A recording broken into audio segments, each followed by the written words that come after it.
बिस्मिल्लाहिर्रहमानिर्रहीम। अस्सलाम वालेकुम व्यूअर्स। आज हम निहारी बना रहे हैं, बोंग निहारी, जिसके लिए हमने 1.5 किलो बोंग ली थी। तो उसको हमने प्रेशर कुकर में डाल के एक उबाला दिलाया, वो गंदा पानी सारा उसका निकल गया। तो उसके बाद हमने इसको 20 मिनट के लिए ना वेट लगा दिया, जिससे ये बोंग से सारा गोश्त लदा हो गया। हमने वो पीस बना के रख लिए हैं और यखनी प्रेशर कुकर के अंदर है। अब इसमें जाएंगे जो मसाले, 2 चम्मच अदरक लहसुन,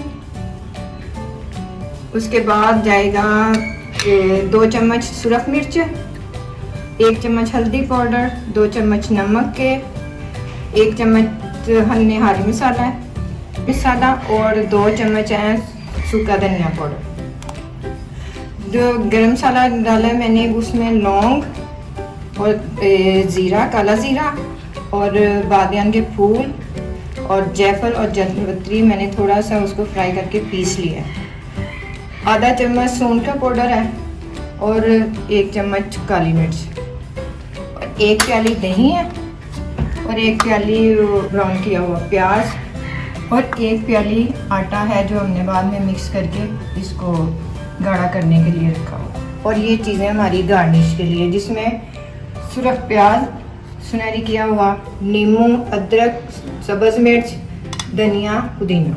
ये 2 चम्मच मैंने अदरक लहसुन लाइट ब्राउन सा करके तो इसमें आधा कप पानी डाल दिया। अब इसमें मसाले बनाएंगे, सारे मसाले जो उनके मैंने आपको बता दिए।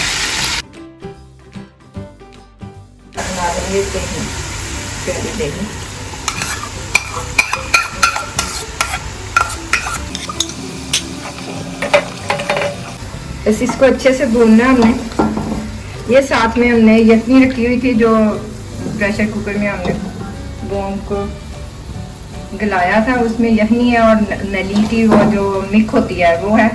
ये जो प्याज हमने लाइट ब्राउन कर दी थी वो मसाले में डाल के इसको अच्छे से भून लेना, जिसमें हम ये जो यखनी है वो मिक्स कर देंगे।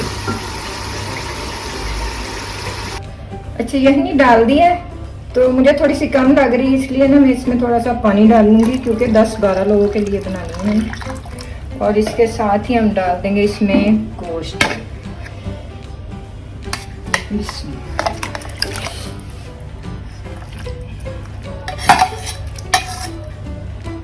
अब इसको एक उबाला आ जाए, क्योंकि गोश्त हमारा गला हुआ है, तो उबाला आ जाए तो फिर हम इसमें आटा मिक्स कर लेंगे। इससे पहले कि वो ना थोड़ा सा हम ऊपर से घी उतारेंगे, इसका घी उतार के हम प्लेट में रख लेंगे, तो फिर बाद में जब सर्व करेंगे तो ऊपर से डालना है।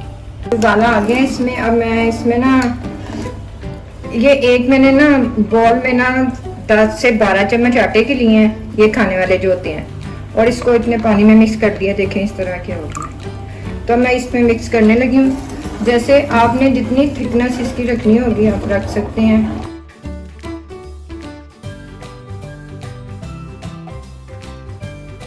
ज़रूरत पड़ी तो हम थोड़ा सा और डालेंगे, 2 चम्मच के करीब। साथ इसको ना हिलाते रहेंगे, वरना गुठलियाँ बन जाएगी नीचे से लगने से ना, तो उसमें गुठलियाँ आ जाती हैं।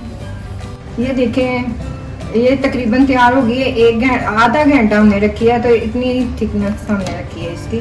और इसका जो मैंने घी उतारा था ना, इस फ्राई पैन में डाल के मैंने इसमें 1 चम्मच निहारी मसाला डाल के तो थोड़ा सा भून लिया है। तो अब ये आधा घी हम इसके ऊपर डालेंगे और बाकी हम सर्व करने के लिए रख देते हैं। ये देखें। चलिए हम अब इसको डोंगे में निकालते हैं, तो फिर आप ये देखें जी, हमारी बेहतरीन किस्म की नली निहारी या बोंग निहारी बिल्कुल तैयार है। इसको आप सर्व करें अदरक के साथ, हरी मिर्चों के साथ और जो हमने प्याज फ्राई की थी उसके साथ, इस तरीके से। और हमें अपनी दुआओं में याद रखें और हमारे चैनल को लाइक करें, शेयर करें, सब्सक्राइब करें। अल्लाह हाफिज़।